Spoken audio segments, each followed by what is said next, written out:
Muy bien, hermanos. Vamos a pasar a nuestro tema de a la predicación, perdón.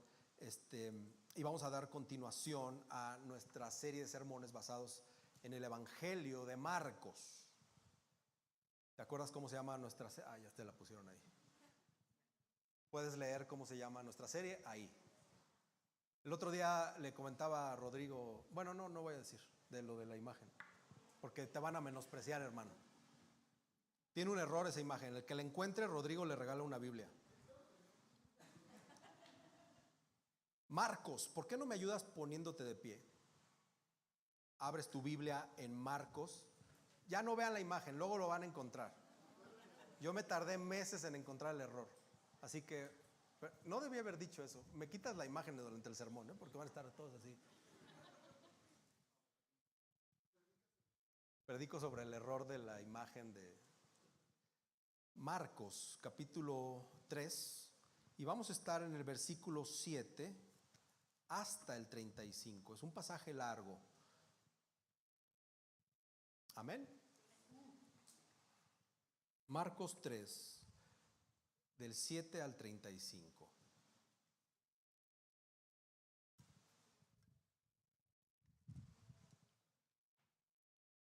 Ese mismo día, caída ya, no, ahí se me movió, perdón, el aire.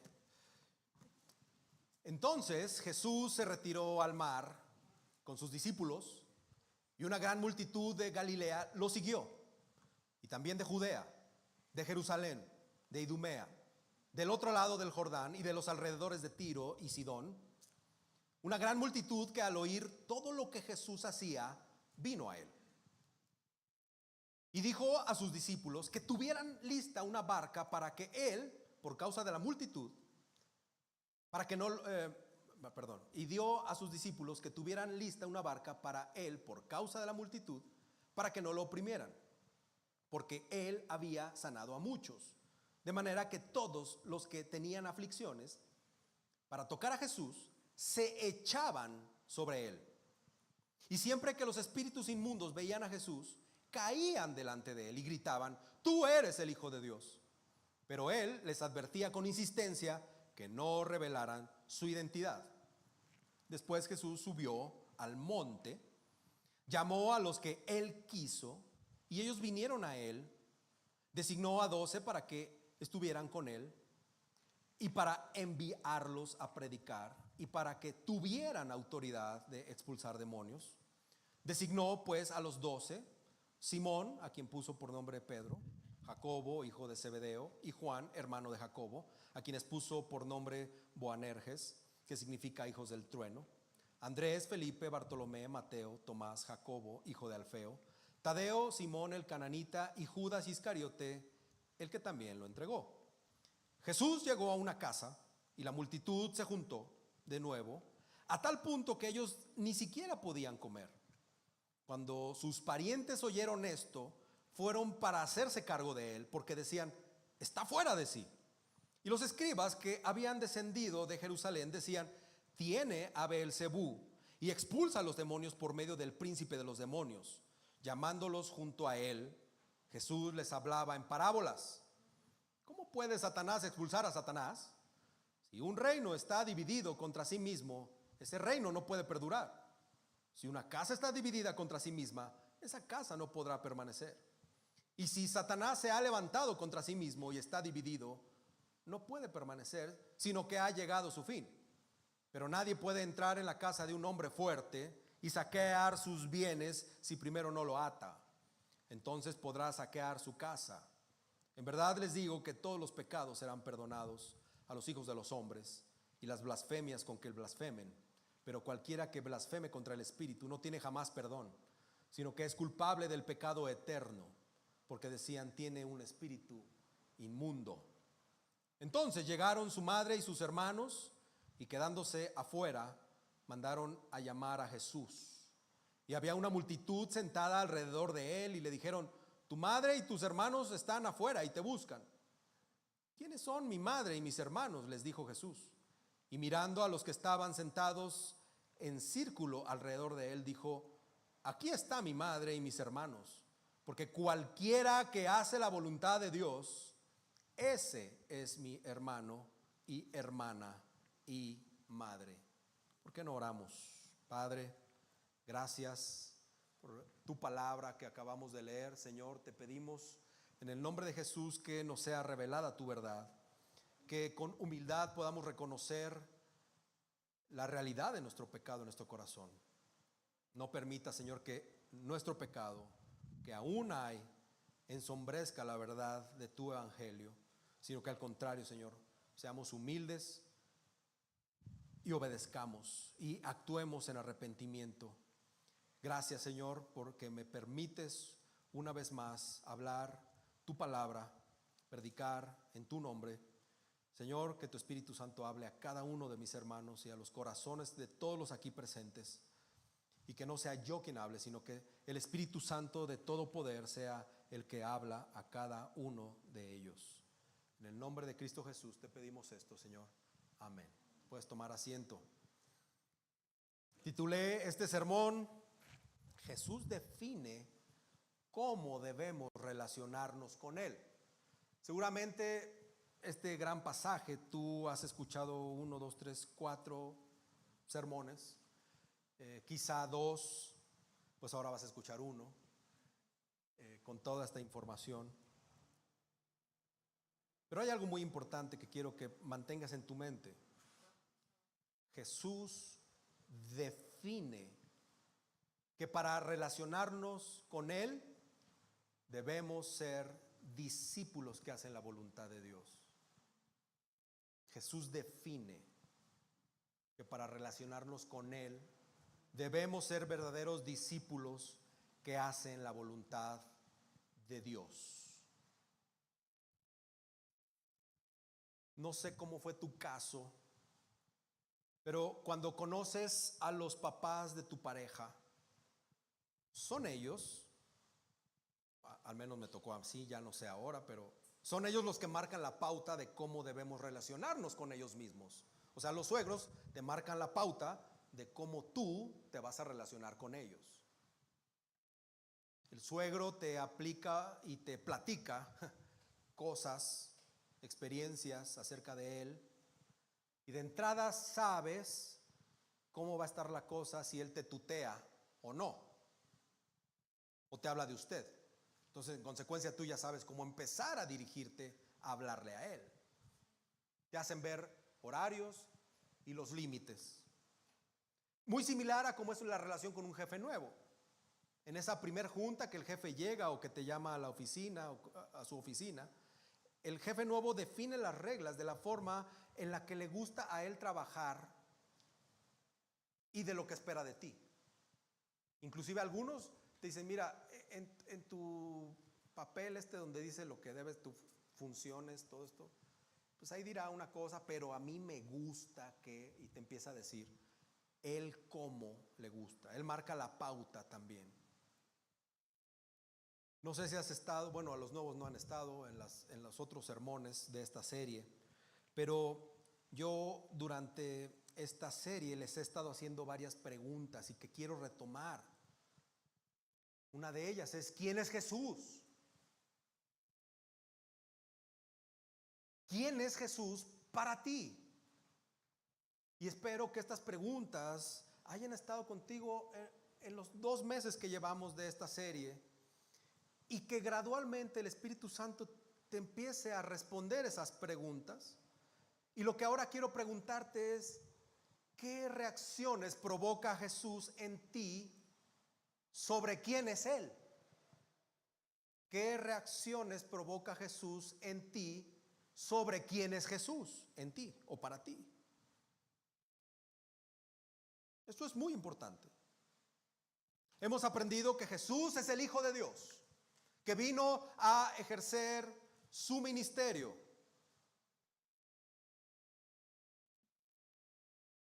Que fue confirmado por el Padre como su Hijo amado y también por el Espíritu Santo. Hemos aprendido que Jesús mismo declaró que el tiempo se había cumplido y que el reino de Dios se había acercado, y hace un llamado al arrepentimiento y hace un llamado a creer en el evangelio de Él. Luego empezamos a ver cómo Jesús comenzó a predicar, a enseñar a los que estaban a su alrededor, especialmente a los que no eran judíos. Y vimos cómo ellos también afirmaron verdades sobre quién era Él. Los que no son judíos, o los que no eran sus discípulos o su círculo cercano. Inclusive vimos cómo hasta demonios reconocen quién es Jesús. ¿Qué reacciones provocó Jesús en los que lo escucharon en su momento sobre sus declaraciones de verdad de quién es Él? Con mi excelente grupo de adolescentes de hoy, llevamos 2 clases y viene una tercera, que estamos en el mismo punto, no hemos avanzado, a diferencia del otro grupo que va así como que, no, aquí sí meditamos, hermanos.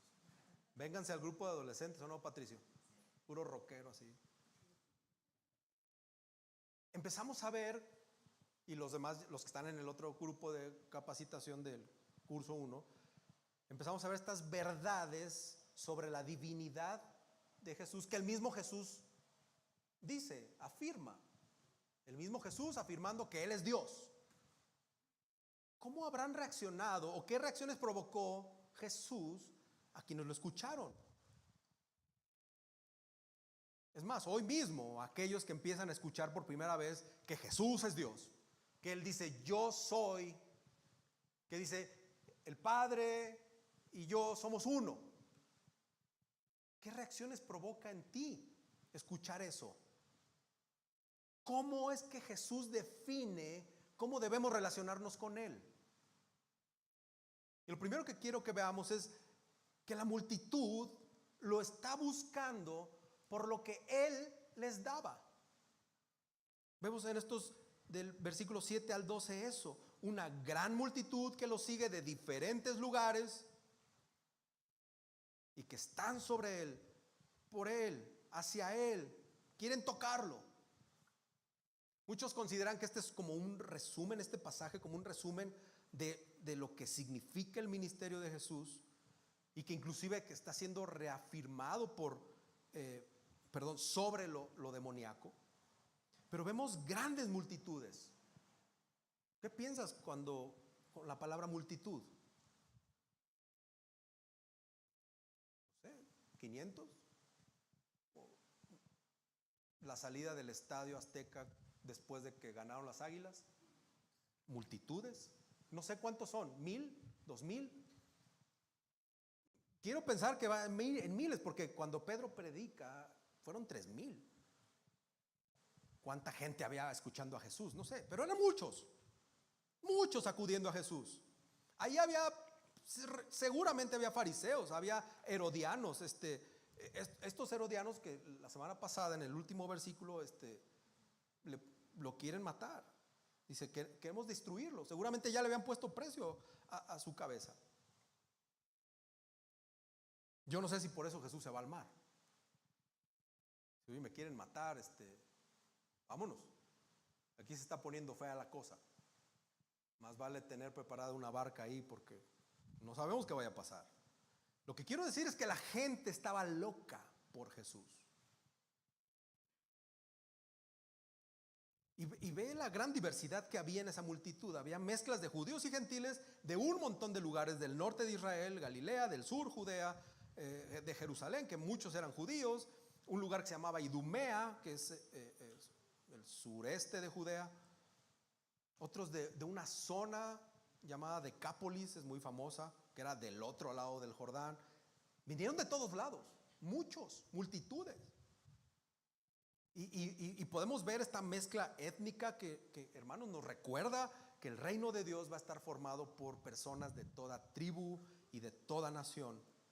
Y ahí vemos cómo Jesús está afirmando esa diversidad. Y lo vemos después en Mateo 28, en la Gran Comisión. Pero vemos una gran multitud de muchos lados.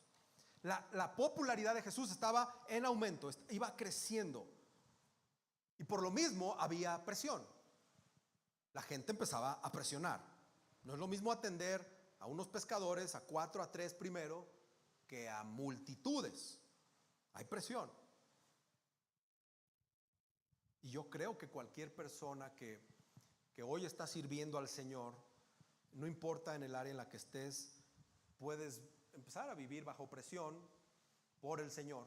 ¿Qué podemos pensar la presión que tuvo Jesús atendiendo multitudes? Sergio se abruma con el PowerPoint. Gracias, hermanas, que lo dejan descansar al hermano. Pero creo que podemos tratar de imaginarnos la presión con la que Jesús estuvo tratando esta situación. Regularmente, cuando piensas en Jesús, nos imaginamos a Jesús sentado en un árbol, en un pasto verde, ovejitas acolchadas en la parte de atrás, muchos niños a su alrededor. Pero bueno, esto es algo idílico que prácticamente es un mito. La realidad era otra. La realidad del ministerio público de Jesús era un caos. Había desorden. Todos querían verlo. Había una presión de la multitud que era tan grande que, como lo comentaba, Jesús no sé, o sea, era precavido. Dijo, voy a atender, pero por favor pónganme una barca ahí por si tenemos que salir. Jesús había estado sanando enfermos, había estado echando fuera demonios y la gente quería estar ahí. La gente quería participar. Pero la gente no se preocupaba por Jesús. La gente solamente estaba ahí por lo que podían obtener de él. No le preocupaba su intimidad, si necesitaba estar a solas, su necesidad de comer o de descansar. Las multitudes solamente querían utilizarlo por sus poderes milagrosos. Esa multitud no está siguiendo a Jesús como unos discípulos. Más bien lo están persiguiendo, lo andan rastreando por un montón de lugares.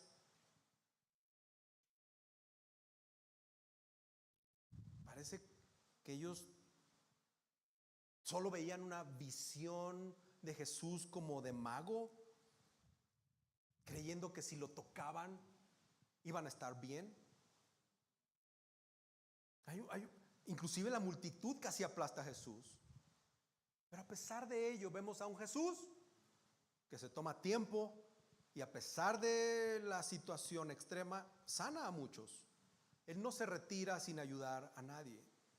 Vemos a este siervo sufriente, como es el título de nuestra serie, al Hijo de Dios que vino a la tierra encarnado a servir a pesar de todo el sufrimiento que iba a tener.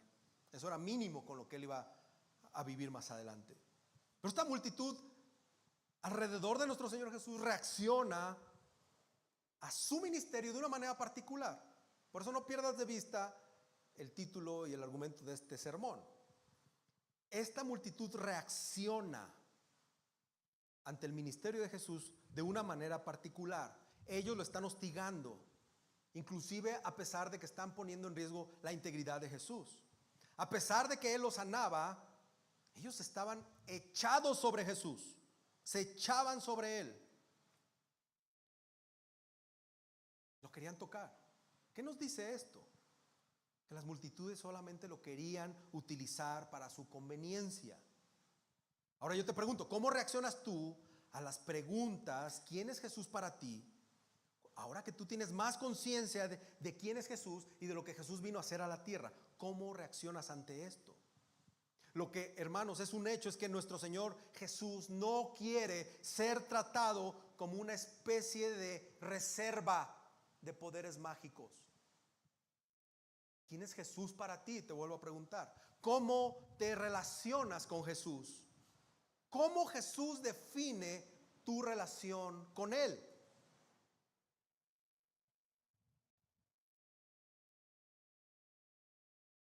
Ve la primera reacción. La multitud quería sacarle algo a Jesús. Después vemos a Jesús enfrentando y venciendo demonios. Una vez más como una prueba de que el reino había llegado en Jesús. Dice que los demonios caían delante de Él, reconociendo que Él es el Hijo de Dios. Y nuevamente Jesús les dice, hey, cállense. No digan nada, exige su silencio. ¿Cómo se iba a ver que un demonio o varios demonios dieran testimonio de su deidad? No iba a ayudar a la misión en ese momento. Era una declaración que provenía de una fuente dudosa, una fuente equivocada, en un momento equivocado. Inclusive podemos ver hasta cierta ironía que los seres equivocados, esos que Jesús vino a combatir, digan las cosas correctas de Jesús. Digo, para nosotros es una enseñanza, porque ellos sí lo reconocían y sus discípulos no. Inclusive, esta es una de las causas por las cuales Jesús iba a ser acusado de ser un aliado de Satanás, de ser un aliado de sus secuaces, por este tipo de situaciones.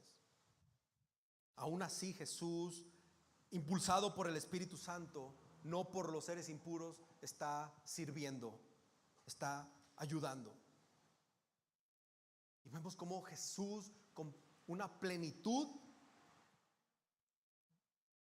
va y demuestra quién es Él, pero no por la confesión de los demonios.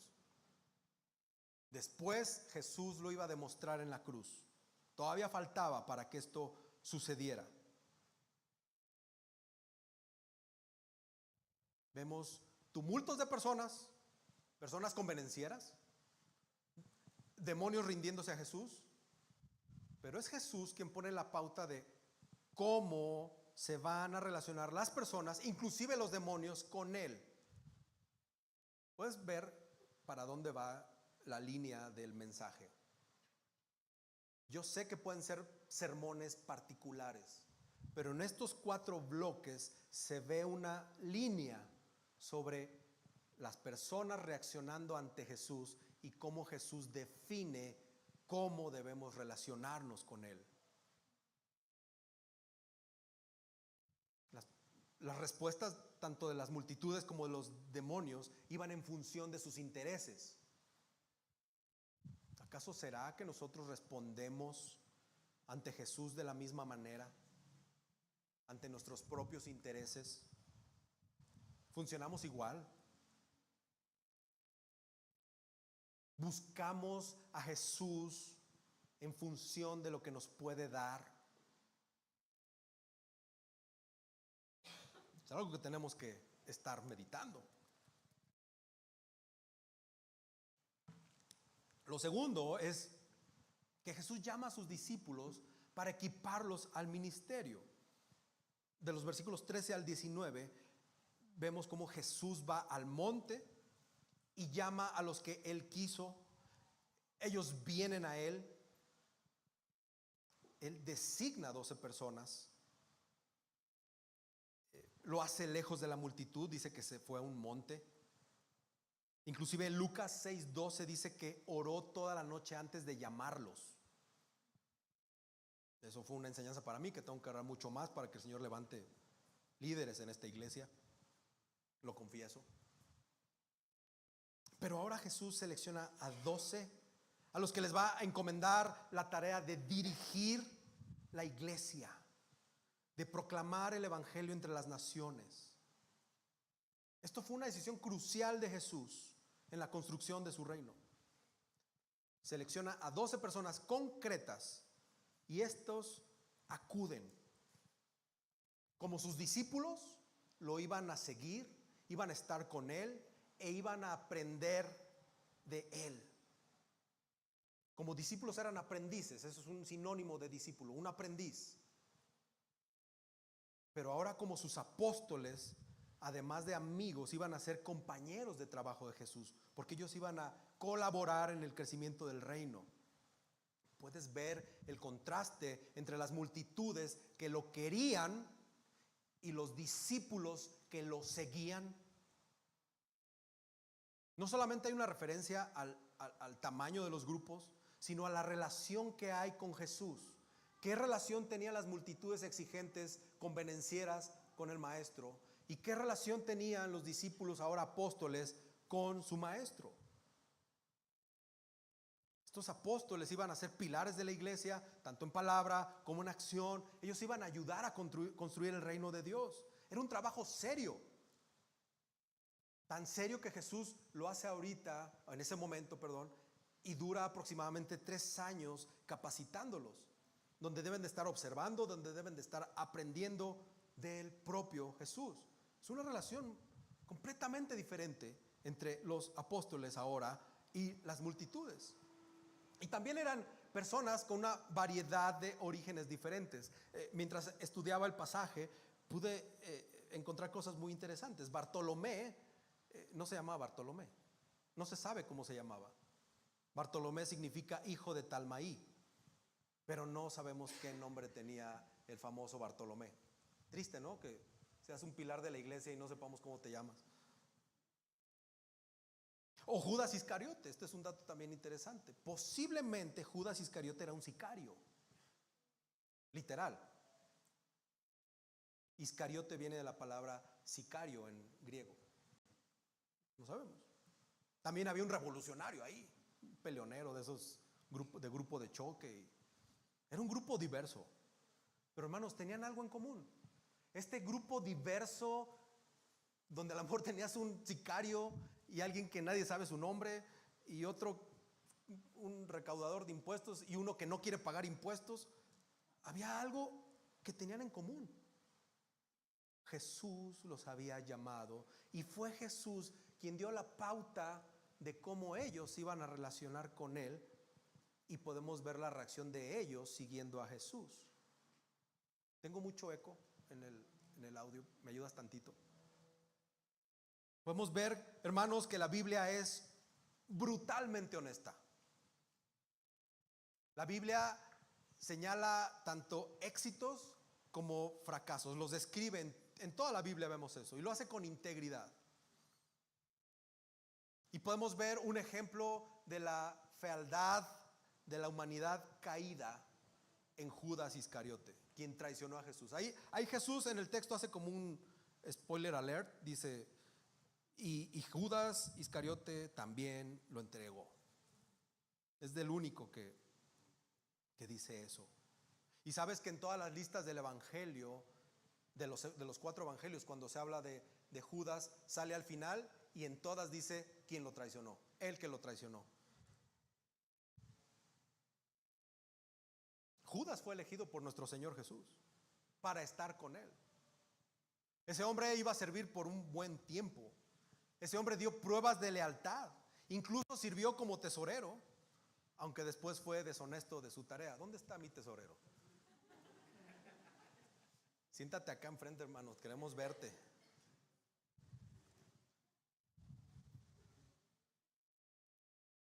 Hermanos, todo esto es para recordarnos que también vamos a ser decepcionados por personas a las quienes amamos y pensamos que nos aman. Personas a las que les permitimos que cuiden nuestras espaldas, como a Jesús, creyendo que nos van a defender, y después descubrimos que estas personas son las que nos traicionan. Es normal, nos pasa a todos, vivimos en un mundo caído.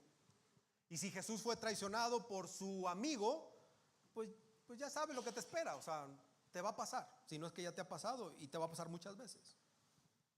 Pero bueno, podemos ver que esta lista de 12 termina de una manera un poco deprimente. El último se nos recuerda que él traiciona a Jesús. Pero volvamos a nuestro tema. Jesús llama a los discípulos y Él les pone la pauta de cómo los discípulos se van a relacionar con Él. Y yo puedo hoy afirmar lo mismo a mí y a ustedes. Jesús nos ha llamado a todos los que estamos aquí, que creemos en Jesús, nos ha llamado a ser sus discípulos. Jesús hoy ya nos puso la pauta de cómo nos tenemos que relacionar con Él. Pero lo que te quiero preguntar es cómo lo vas a hacer, cómo vas a responder a este llamado. ¿Lo vas a hacer como un discípulo o lo vas a hacer como un traidor, como Judas? ¿Cómo vas a reaccionar? ¿Cómo Jesús define tu relación con Él? ¿Cómo tu entendimiento del evangelio transforma tu entendimiento y define tu comportamiento con Jesús? cómo esto define cómo lo sigues a Jesús, cómo obedeces a Jesús, cómo amas a Jesús, cómo buscas a Jesús, cómo respetas a Jesús. Es más, la pregunta antes sería, ¿entiendes profundamente el Evangelio? ¿Sabes lo que es el Evangelio? Porque el Evangelio es lo que nos da la pauta de los cómo. ¿Cómo vamos a reaccionar? ¿Como discípulos o como traidores?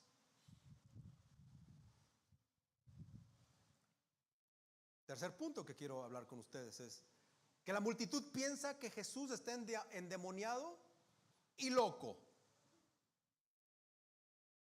Que es el pasaje entre el 20 y el final, el 35, los versículos. Ya lo leímos. Aquí viene un recurso literario, por eso me animé a predicar todo de un jalón, porque Marcos utiliza un recurso literario que se llama intercalación o técnica del sándwich, así literal, así se llama, no lo inventé yo, así le pusieron unos. Pero básicamente lo que está haciendo Marcos es que inserta un relato en medio de dos partes de otro relato. Está platicando algo y de repente te empieza a hablar de otra cosa y después termina su primer relato, pero ambos relatos se interpretan de la misma manera.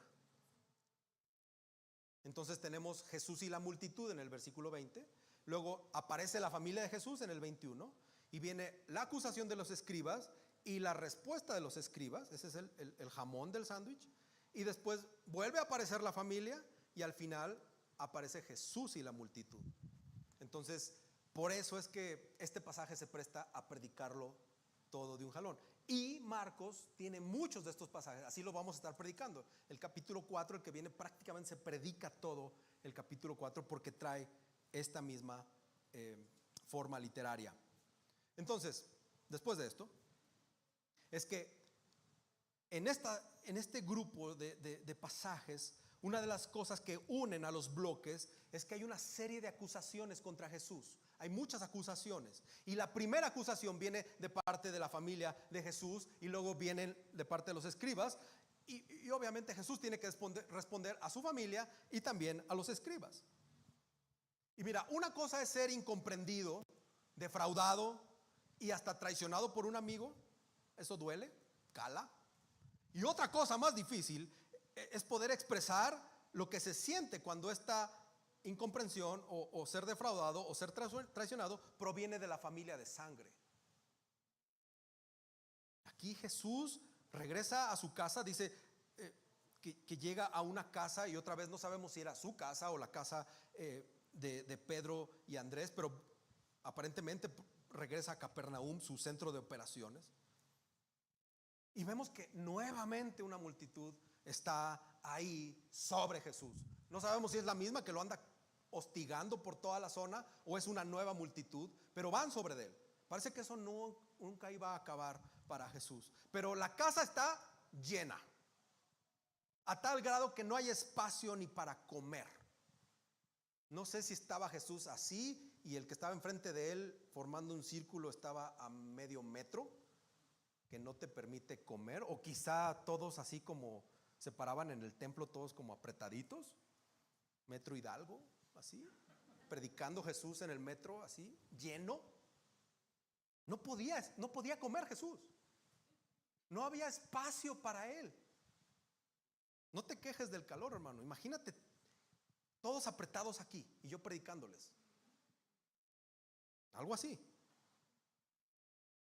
Pero vemos a la gente completamente inconsciente. Gente que no se preocupa por nadie más que por ellos mismos.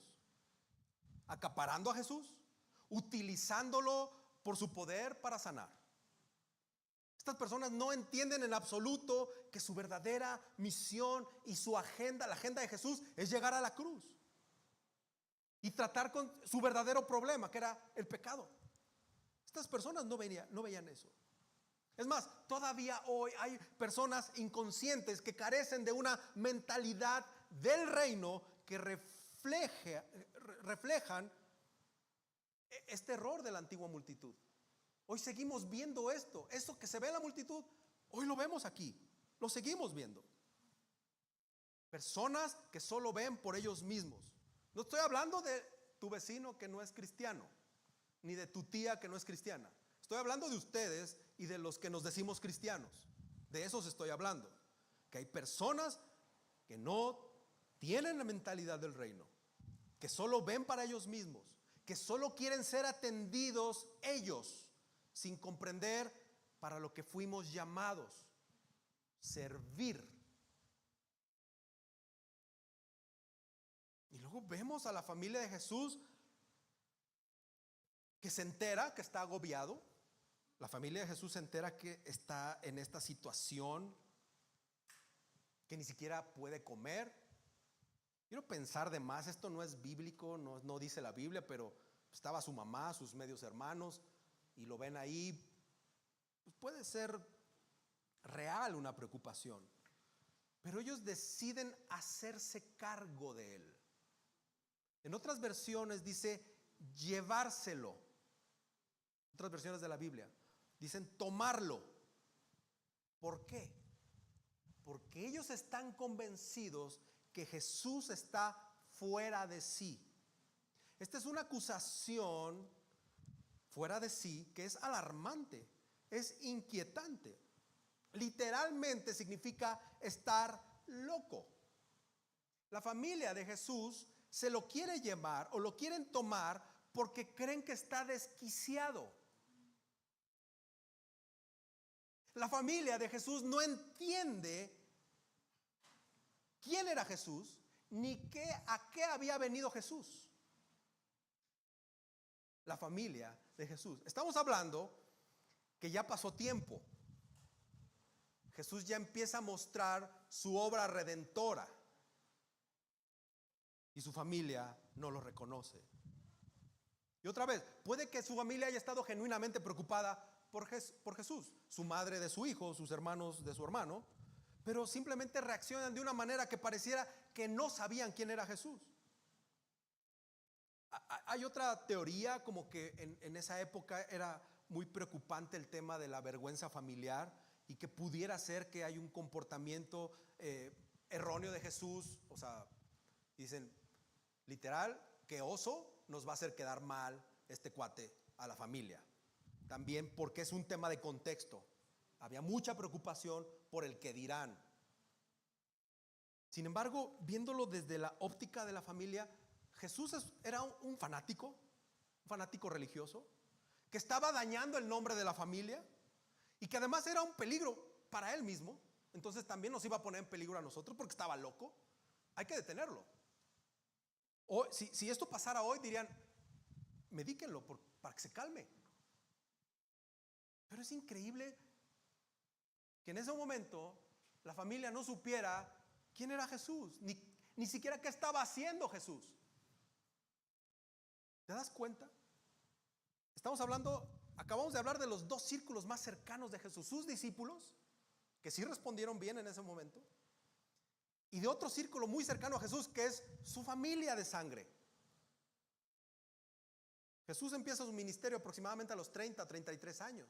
Vivió 30 años con su mamá. Y esta no lo reconoce.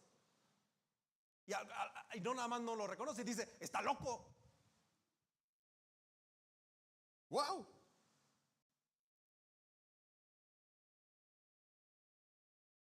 La familia creía que Jesús iba rumbo al desastre. Además estaba confrontando a las autoridades con sus declaraciones así locas. Yo soy Dios. Él y yo somos uno. Perdió el juicio. Necesitamos tomar medidas enérgicas. Y además hay otra cosa en el contexto. La locura se consideraba muy a menudo derivada de una posesión demoníaca. Entonces no solamente la familia está diciendo que no lo conocen, que no saben qué hace, le dicen que está loco y que probablemente está endemoniado. Eso es lo que están tratando, es lo que están diciendo entre líneas su familia. Y que después se confirma por parte de las autoridades. Es un hecho que tanto los dos grupos, la familia y después los escribas, tienen una reacción ante quién era Jesús para ellos. Otra vez, otro grupo de personas, posiblemente diferente a la primer multitud y a los discípulos, está reaccionando sobre quién es Jesús para ellos. Por eso te hice esta pregunta al inicio: ¿quién es Jesús para ti? Están reaccionando según entienden la causa de Jesús. Yo te pregunto, ¿tú entiendes la causa de Jesús? ¿Conoces el Evangelio?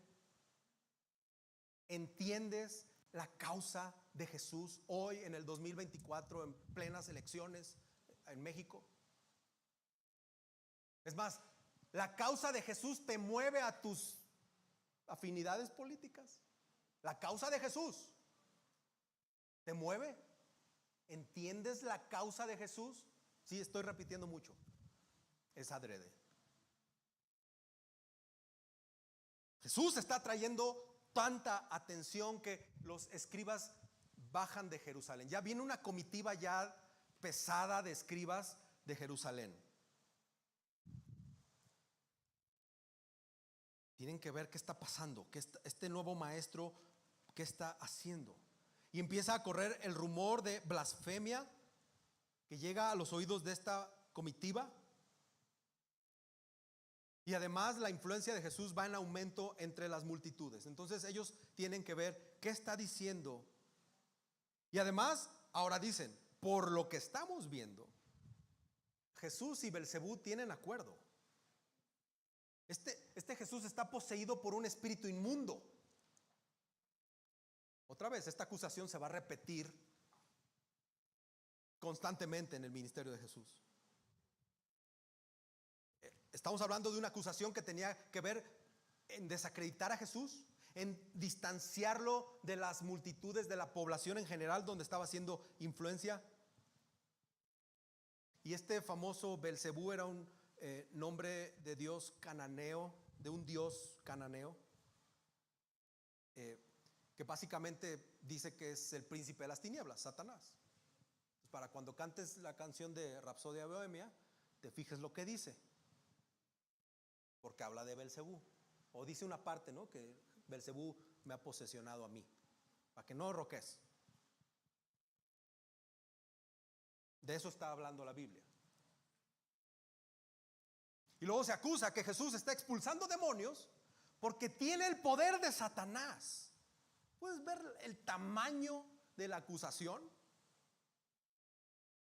Yo no sé si mucha gente que estuvo el día del bautizo de Jesús, que escuchó la voz audible de Dios, que se abrió el cielo y que el Espíritu Santo lo confirma también, pudo haber quizá estado ahí, o los primos de un amigo, pero era el tema de moda. De ahí pasar a acusarlo de que está trabajando para Satanás, que está bajo la influencia de Satanás, que él y Satanás son aliados, que Jesús está controlado porque es un súbdito de Satanás. Es lo que están diciendo.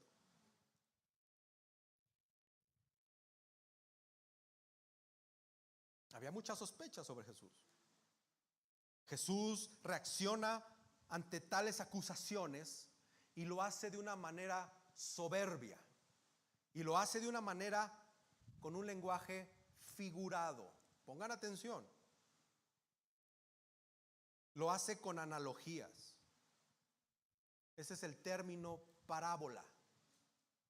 Las parábolas pudieran ser acertijos también, aforismos o inclusive proverbios. Lo que quiero decir, hermanos, es que las parábolas no son historias reales. Las parábolas son ejemplos utilizados por Jesús que incluyen verdades bíblicas, verdades doctrinales, enseñanzas provenientes de Dios. Pero Jesús empieza a utilizar un lenguaje figurado. Y entonces empieza a apelar a la lógica y dice, bueno, a ver, ¿qué sentido tiene que Satanás expulse a Satanás? Si Satanás estuviera luchando contra él mismo, bueno, pues su reino estaría completamente acabado, desmoronándose. Y obviamente La fuente de poder de Jesús para hacer exorcismos, pues no es la que pensaban los escribas que era, o inclusive pues no sé si su familia pensaba lo mismo, pero pues de entrada dijeron que estaba loco, y luego estaba ese chismecito ahí en la casa.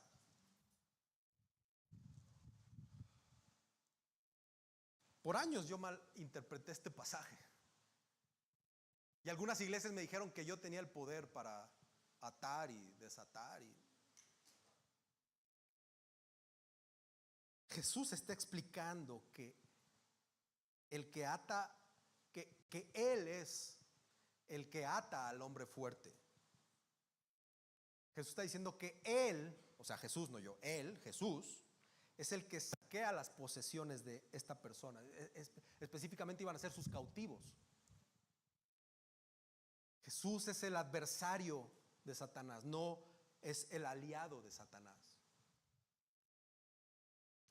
Nuestro Señor Jesucristo es alguien que con plenitud de poder, con plenitud de autoridad que proviene de lo divino, de Él mismo, no tiene comparación. Hoy en día no podemos comparar a Satanás con Jesús, ni antes, ni nunca. Es Dios y su creación. Satanás es un ser creado. Se puso loco, pero no es nada. Dios es Dios. Jesús es Dios. Y su poder proviene de Él mismo. No tiene, en realidad, Jesús, híjole, se tomó el tiempo de explicarles. Se pudo haber dado la vuelta y irse así de, ay, por Dios. Así como muchos lo hacemos, ¿no? De que, ay, la Biblia dice que no discuta con los necios, ¿no? Vámonos. Yo creo que Jesús pues, podía no discutir con esta bola de necios, pero gracias que resolvió esto, porque nos deja pura doctrina. Y luego Marcos, el autor, utiliza por primera vez esta frase que dice, en verdad les digo. Era una frase que empieza a caracterizar a Jesús, quien Él, con su autoridad divina, que proviene de Él, de su propia palabra, está dando testimonio a su verdad. Cada vez que Jesús empieza a decir, en verdad les digo, pues es verdad. O sea, lo que digo es la verdad. Les voy a decir la verdad de la verdad. Yo estoy diciendo la verdad. No sé, algo así complejo, pero da fe de su propia veracidad, da fe de su autoridad, de sus palabras al pronunciarlas. Él está diciendo, lo que te voy a decir de aquí en adelante, para nosotros entenderlo es doctrina pura. Y es la verdad. Es como un tip para cuando veas, de verdad les digo, aquí voy a subrayar. Ahora quiero tratar un tema que va intercalado aquí, que es este famoso pecado imperdonable.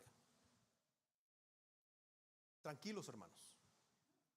Pero este pecado, este concepto, esta frase pecado imperdonable, para cualquier persona espiritualmente delicada o sensible, produce miedo, produce terror.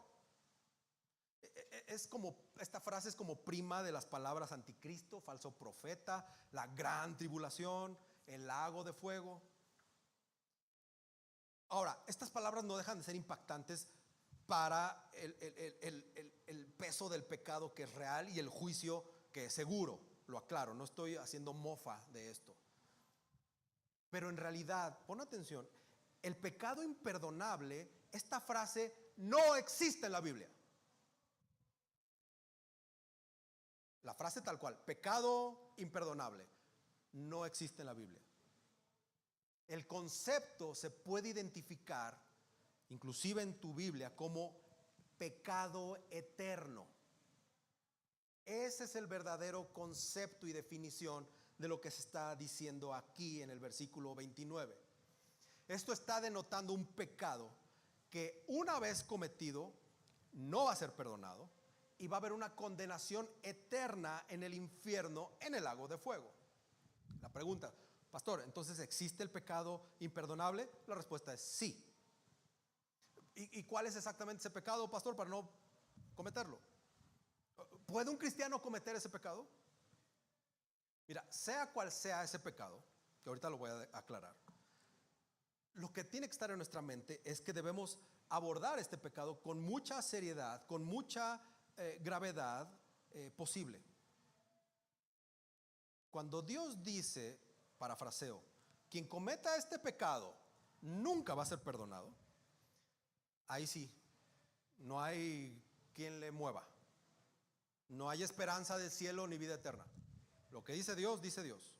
En 1,000 millones de años su veredicto final va a estar firme como una piedra. El Señor dijo. ¿Ok?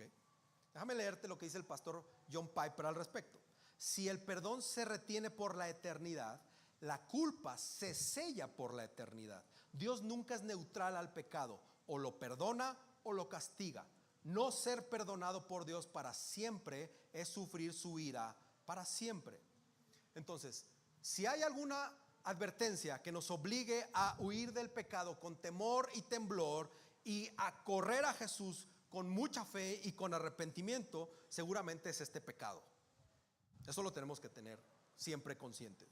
Ahora, el pecado eterno es atribuir a Satanás de manera consciente, de manera voluntaria y de manera persistente las obras de Dios hechas por y en Jesús a través del poder del Espíritu Santo. ¿Sí me entendieron? No. Lo voy a leer al revés. La obra de Jesús hecha por el poder del Espíritu Santo, encomendada por Dios, las obras hechas por Jesús, encomendadas por Dios y empoderadas por el Espíritu Santo, la obra de Jesús, la obra del Espíritu Santo, la obra de Dios, que tú digas de manera consciente, de manera voluntaria y de manera persistente que es obra de Satanás. ¿Ahora se entendió? Es decir, que Satanás es el autor de la obra de Jesús. Ese es el pecado eterno. Y eso daría testimonio a nuestros corazones de esta definición tiene que hablar a nuestros corazones de que es un pecado con pleno conocimiento. Hay una disposición continua del corazón que se está resistiendo a ser convencido por el Espíritu Santo. Hay un acto verbal que dice las obras del Espíritu Santo provienen de Satanás. Hay un rechazo voluntario a la gracia de Dios que vemos en Jesús. Todo esto tiene una raíz de incredulidad.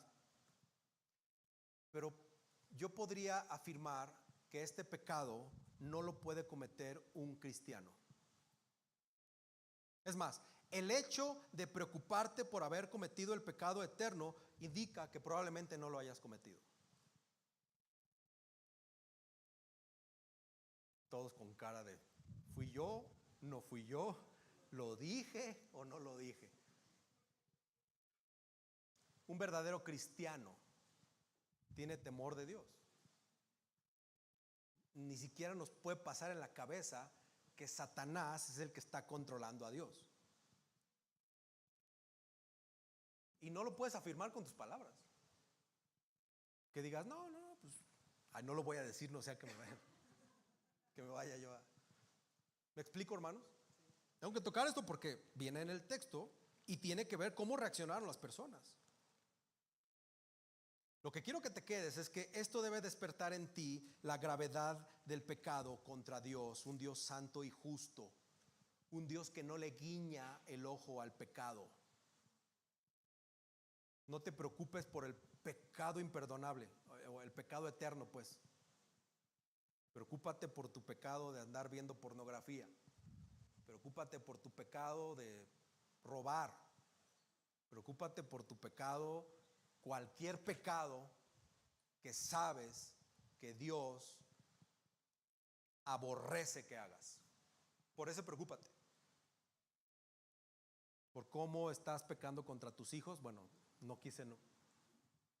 ¿Cómo estás pecando contra tus hijos?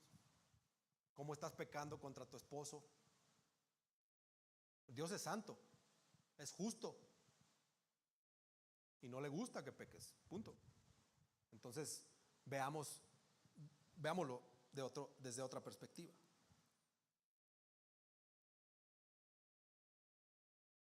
Marcos 9, 42, 43. Cualquiera que haga pecar a uno de estos pequeñitos que creen en mí, mejor les fuera si le hubieran atado al cuello una piedra del molino de las que mueve un asno y lo hubieran echado al mar. Así ve Dios de drástico el que tú peques contra alguien. Ese nivel de seriedad le da al pecado. Si tu mano te es ocasión de pecar, córtala. Te es mejor entrar en la vida manco que teniendo las dos manos e ir al infierno, al fuego que no se apaga. Tenemos que confesar a Jesús nuestros pecados y tomarlo con seriedad. Y no confesar, Señor, perdóname por todos mis pecados. Y ya, no, ponles nombre. Tú sabes bien los nombres de tu pecado. Ponles nombre, confiésalos al Señor y sé honesto con Él. Hay un límite para el Señor. Dios es un Dios de misericordia y tienes toda esta vida para arrepentirte. La bronca es que no sabes cuándo te atropella el metrobús. Es mejor arrepiéntete. Y si andas de soberbio con que eres predestinado y no, y la salvación no se pierde, está bien, pero mejor analiza tu corazón antes de andar presumiendo la predestinación. Por algo la Biblia dice que cuidemos la salvación con temor y temblor. Si bien creemos que la salvación no se pierde, la intención del corazón debemos de estarla analizando. Ok, vamos a seguir porque apenas van 47 minutos. Hermanos, tenemos que correr con fe y arrepentimiento. Si tú corres con fe y arrepentimiento, alguien llamado Jesús te espera con los brazos abiertos. El perdón es gratuito y el perdón es eterno. Si no hay demora. Huyamos del pecado, hermanos, y corramos a Jesús. Parecería el fin del sermón, pero no lo es.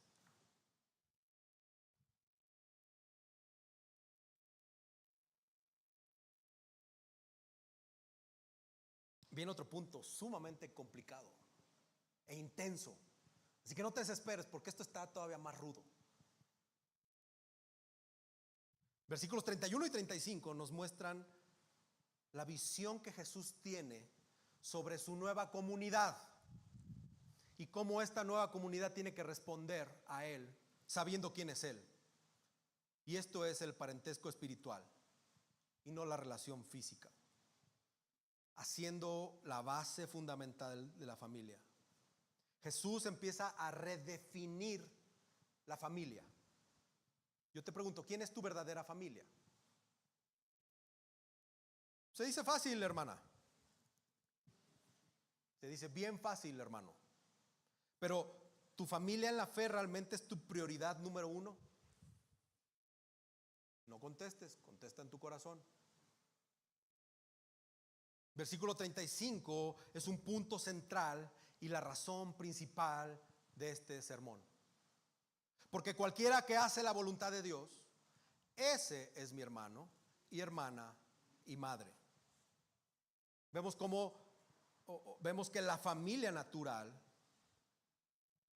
de Jesús a este punto no tenían parte de su movimiento ministerial. La familia y los amigos de Jesús, de esa bandita de ¿está loco? Estos no estaban siendo partícipes del ministerio de Jesús. Era su madre, sus medios hermanos o sus hermanos, como lo quieras ver. La unidad fundamental de esta nueva sociedad en el reino de Dios va a ser la nueva familia, va a ser la comunidad del discipulado. Es lo que Cristo está diciendo en el versículo 35. Son palabras de Jesús. Y esto no quiere decir que Jesús desacredite o deshonre a su familia de sangre de manera deliberada. Pero hay una respuesta fácil y rápida en el versículo 35. que es la norma de ahora en adelante para ti después de este sermón. Ya no hay pretextos de que yo no sabía. Hacer la voluntad de Dios.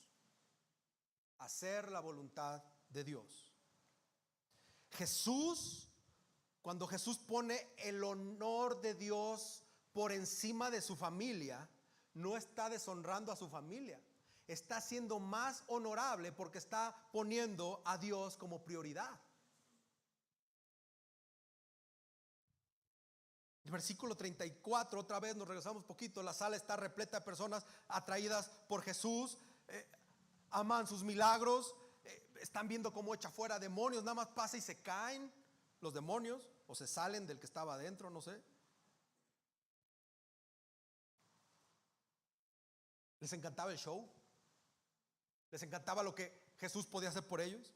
Pero Jesús solamente está mirando a los que están a su alrededor. Solo a los que están. ¿Te imaginas otra vez la escena de apretaditos se ven más bonitos? ¿Cómo no sé, una película que decía unos pingüinos gorditos y qué? No era lo que quería decir, pero bueno. Pero apretaditos todos. Y Jesús solamente está viendo al círculo primario o a su primer círculo. La gente sigue a Jesús por diferentes razones, buenas o malas. Todos tenemos una agenda diferente para seguir a Jesús.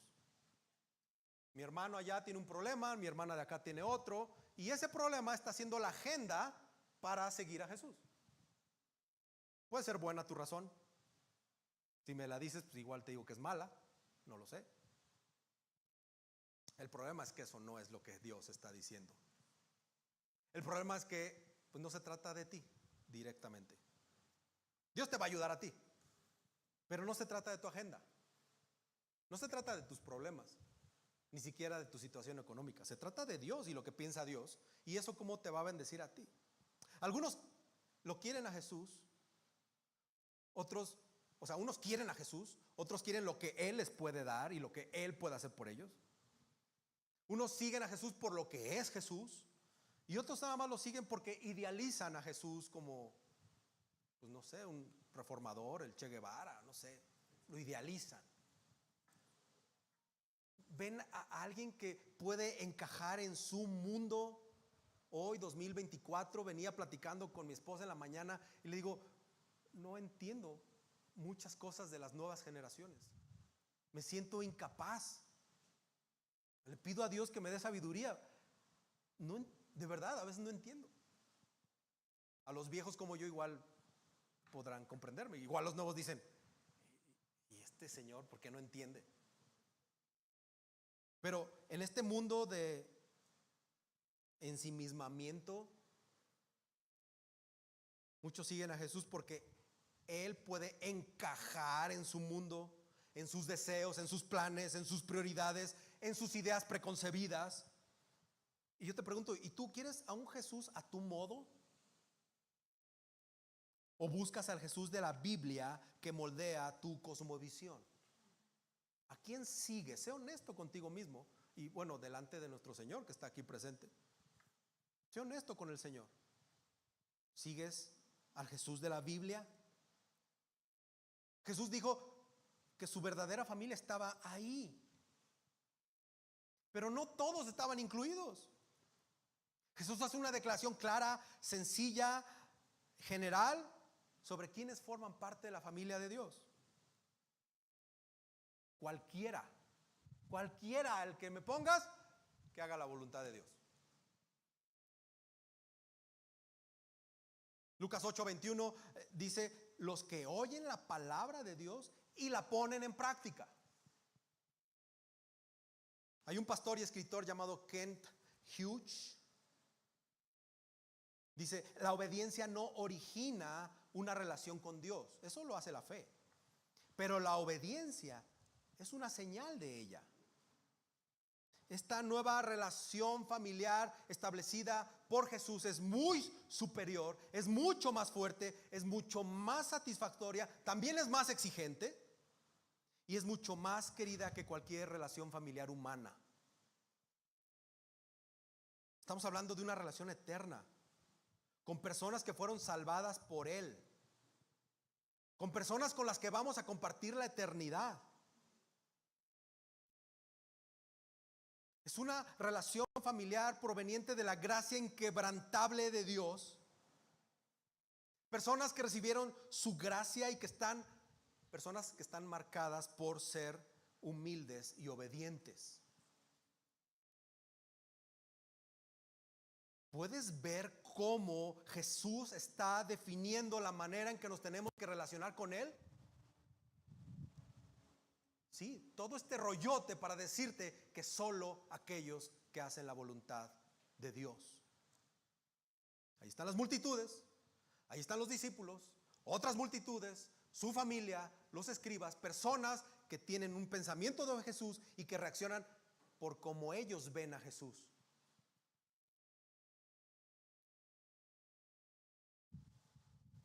Hoy, sabiendo el tamaño de la gracia inquebrantable que nos salvó, hoy entendiendo el amor que nos adoptó en una relación eterna, tú y yo estamos obligados a responder en humildad.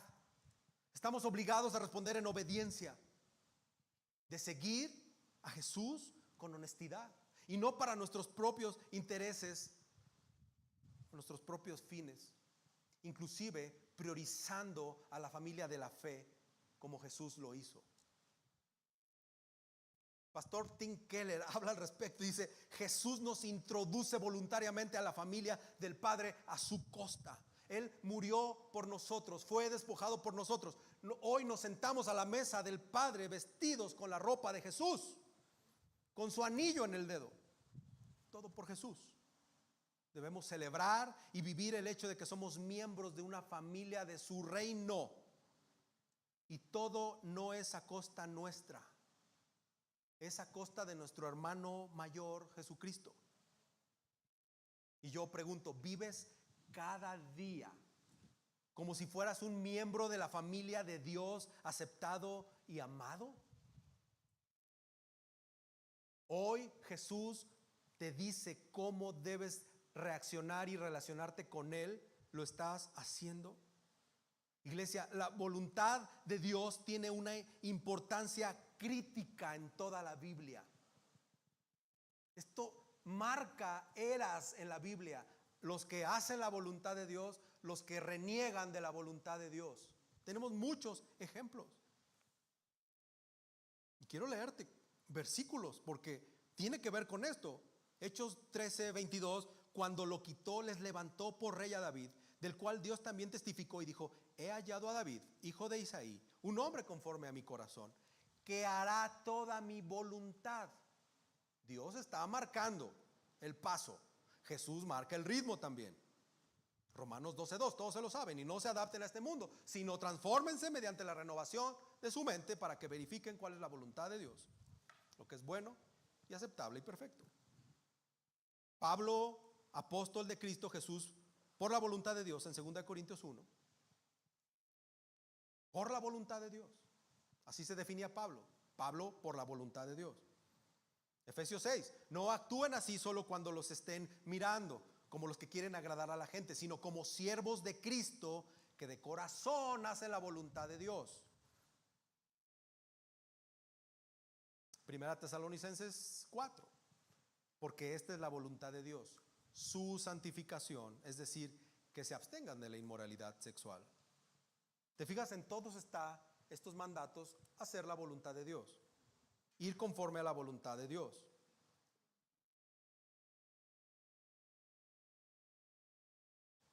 El mundo y los deseos de este mundo pasan, hermanos, pero el que hace la voluntad de Dios va a permanecer para siempre. El Señor abraza a los que hacen su voluntad.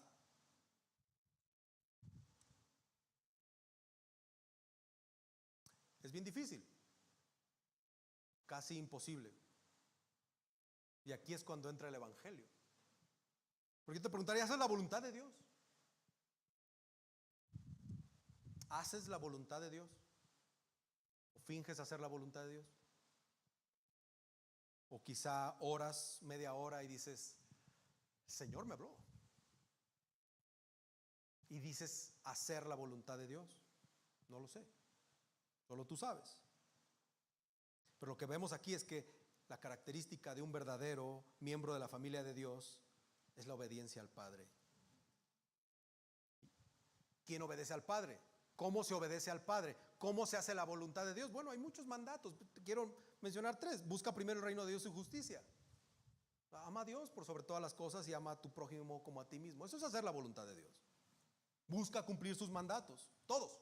Si tú estás en Cristo, el Espíritu Santo te ha puesto el deseo de cumplir sus mandatos y te da el poder de hacerlo aunque fallamos. Otra forma de hacer la voluntad de Dios es perdona absolutamente todo lo que te hagan, aunque levantes los ojos.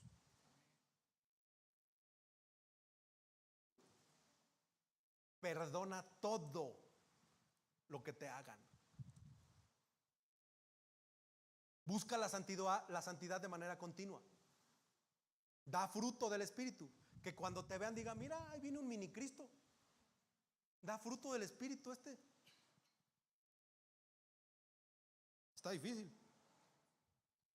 Deja de hacer obras de la carne. Es otra forma de hacer la voluntad de Dios. Y en fin, podríamos aquí pasarnos otro rato, pero no, ya tengo que acabar.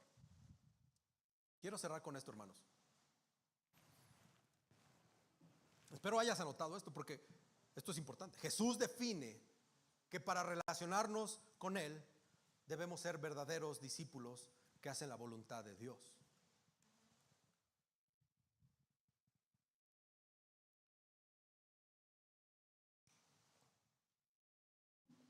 Y por eso concluyo con esto, porque Jesús es quien dispone la forma en que debemos relacionarnos con Él.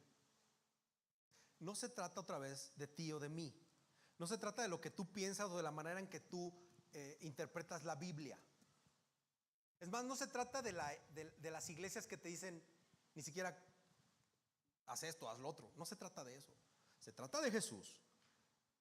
Cómo Jesús se ha mostrado a nosotros y cómo estamos reaccionando ante eso. De eso se trata. En este pasaje vimos un montón de ejemplos de cómo Jesús hacía y unos lo buscaban por interés.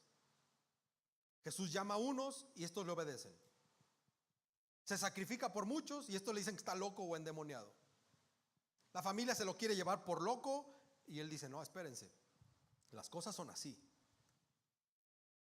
¿Sabes que este es el único evangelio de los sinópticos, Mateo, Marcos y Lucas,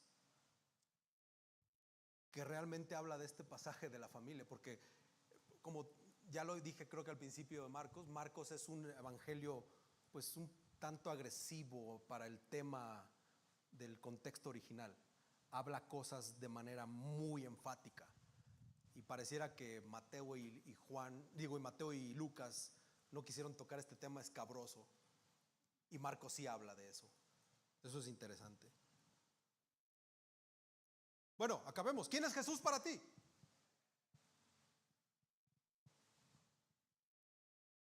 ¿Quién es Jesús para ti? ¿Es tu reserva de poder mágico? ¿Cómo te relacionas con Jesús? ¿Cómo Él define tu relación con Él? Hoy debemos de buscar a Jesús en función de tus propios intereses o en función de quién es Él. Ya no podemos ver solo para nosotros mismos. Ya no podemos. Después de este sermón ya no puedes. Ya no. Ya no puedes ir caminando de manera egoísta en tu iglesia como el centro del universo, queriendo ser atendido por el pastor, queriendo ser atendido por los hermanos, queriendo ser atendido por todo mundo para que te resuelvan tu bola de problemas. Ya no se puede. No es así. La iglesia no es eso. La iglesia es que a pesar de tu bola de problemas, circunstancias económicas y todas las cosas que has vivido, sirvas. Eso es lo que hace el evangelio. Eso es lo que hace Jesús en tu vida. Que te despojas de todo y dices, Señor, pues a pesar de la enfermedad, a pesar de mi divorcio, a pesar de la defraudación que me han hecho, a pesar del abandono, a pesar de la humillación, a pesar de que hablan de mí, a pesar de que me critican, yo te vengo a servir. ¿Qué hago? ¿A quién sirvo? ¿A quién busco? Ya no podemos ser el centro de atención, porque Jesús nos está marcando la pauta. A muchos se nos ha predicado el evangelio cientos de veces, y también empezamos a mostrar que no comprendemos para lo que fuimos llamados, y no sabemos el evangelio de manera intelectual, un concepto así bien grandote, pero aquí. Y mientras no profundicemos, mientras no abracemos, mientras no vivamos el evangelio de la gracia con humildad y roguemos a Dios, quien es quien transforma nuestro entendimiento, nuestro comportamiento hacia Jesús simple y sencillamente va a ser transaccional. Dame y te doy, si quiero, porque para eso estás tú, Dios, para dar. No que eres Dios de amor y de misericordia y de gracia. No es así. Tenemos que dejar de hacer a Jesús a nuestro modo. Tenemos que ir a las Escrituras y tenemos que conocer a nuestro Señor y Salvador a profundidad. Ya lo dije, el evangelio es el que nos define cómo seguirlo, cómo amarlo, cómo obedecerlo, cómo buscarlo y hasta cómo respetar a Dios. ¿Entiendes el evangelio? Es más, un ejemplo de que entiendes y vives el evangelio es definiendo quién es tu verdadera familia. Si tu verdadera familia es tu prioridad número uno. Y gracias a Dios por los hermanos que tienen a su familia de fe, a su familia de sangre en la fe. Eso es como que doble bono, doble meta, así, 5 estrellitas, no sé. Pero hay quienes no lo tenemos. Y esto es nuestra familia prioridad número uno.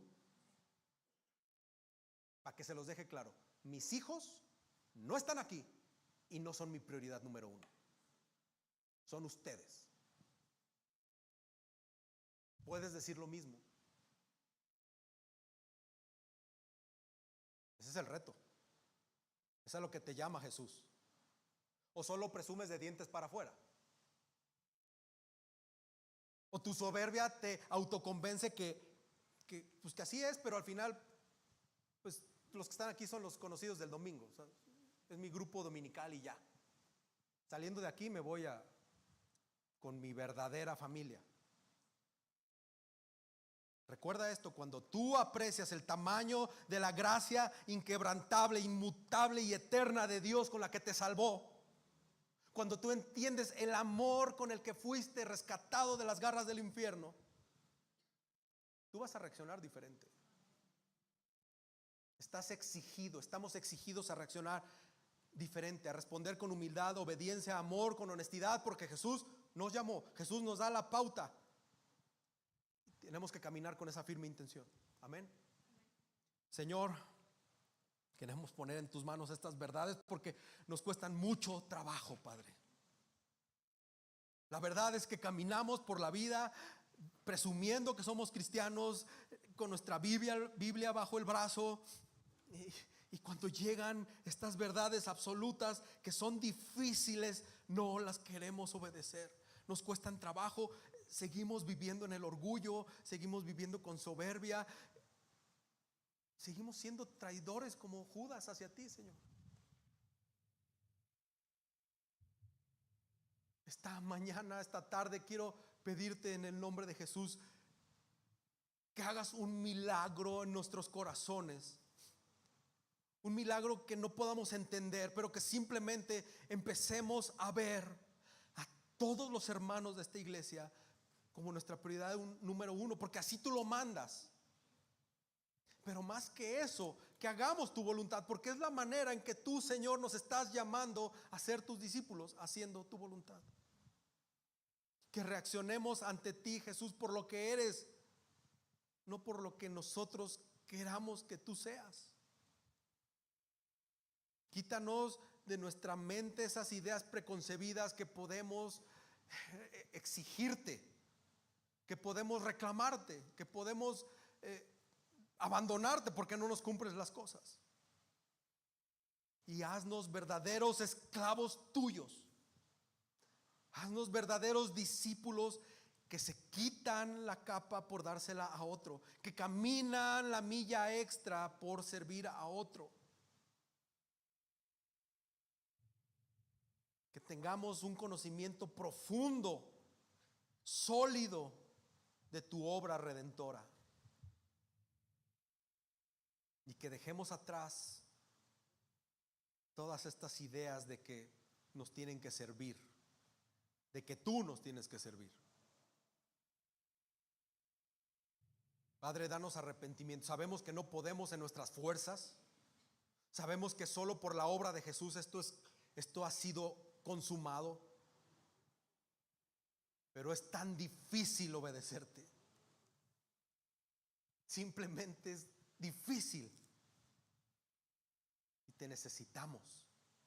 Más que nunca, Espíritu Santo. Más que nunca, Jesús, te necesitamos en medio de este caos en el que vivimos. Gracias, Señor. Sabemos que nos escuchas y sabemos que caminas a nuestro lado. Te pedimos perdón por no obedecerte, por tratar de coercionarte. Perdónanos, Señor. Perdónanos. Y que esta iglesia sea un reflejo del amor de Cristo. Que esta iglesia sea un reflejo del sacrificio de Cristo, del servicio de Cristo. Que nos reconozcan, Señor, por eso. No queremos fama ni multitud. Queremos que las personas que entren, Señor, vean a Cristo y su servicio aquí en esta iglesia. Ayúdanos que así sea. Danos convencimiento y danos madurez para creerlo y adoptarlo, Señor. Gracias por la familia que tenemos en Jesús. Gracias por Jesús. Gracias, Señor, por Jesús. En el nombre tuyo, en el nombre que es sobre todo nombre. Amén.